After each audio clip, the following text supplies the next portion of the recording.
and I'm not really sure what to do with my hands. It's time for a GenX update. Our top story tonight, your mom, because she's always on top. America is a TAP Air Portugal plane. A, because we culturally appropriate everything and claim it as our own. And B, we also have 132 hamsters escape from a cargo hold, running amok and forcing us to ground for 4 days.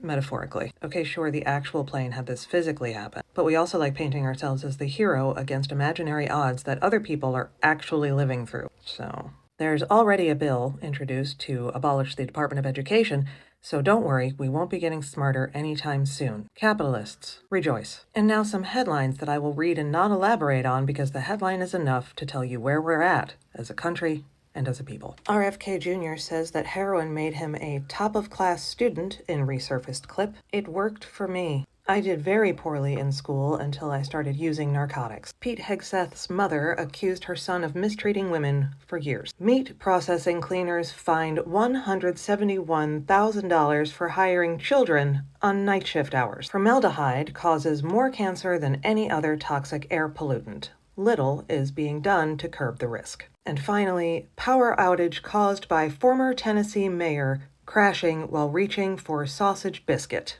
The tragedy writes itself. Well, nowhere to go but the rage does. Oh, hello, hi. Just a quick reminder that our prison system is fucked. It doesn't keep anyone safe or rehabilitate or really do anything humane for anyone, but it sure does give us a lot of free labor. In fact, it's the only place where enslaved labor is still legal. California tried to remove that provision from the 13th Amendment and failed. Jesus Christ. Now, you might recall that the AP did a 2-year investigation into prison labor and its connections to your favorite brands, and guess what? Now, I'm reminding you about all of this because I want you to keep this in mind as we have the party of law and order coming in and what they say about people who are imprisoned. How we judge them, what kind of chances we give them, aside from the presidency. We have giant companies who need to keep their overhead low by continuing to use these unfair labor practices. We have 8% of our prisons as for-profit prisons, so those beds need to be full.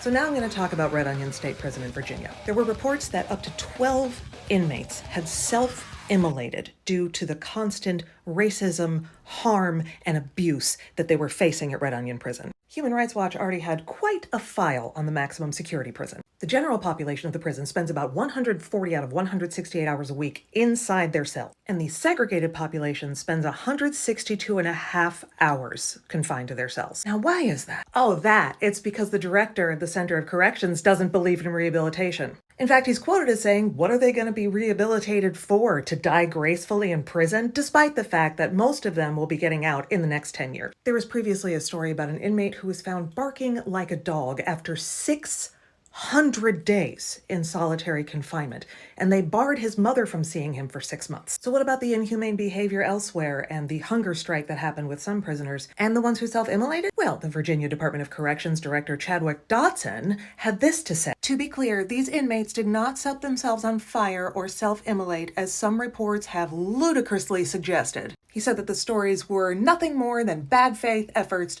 to try to score cheap political points by advocacy groups that pursue prison abolition and policies that would make Virginians less safe. These people didn't set themselves on fire to avoid horrific, inhumane abuse. They had burned themselves, you see, according to Dotson, with improvised devices that tampered with the electrical outlets. That's all it is. Everything's fine here. How are you? We're gonna hear a lot about criminals and bad people and who people are sending over and how the people in prison are horrible people and that they shouldn't have any of your sympathy or care and we shouldn't have clean prisons. We shouldn't stop them from fighting wildfires for free. We should keep up enslaved labor as a practice because that's what they deserve. People in prisons are people, and some people are criminals who aren't in prison. That's all for tonight. Remember, we're Gen X.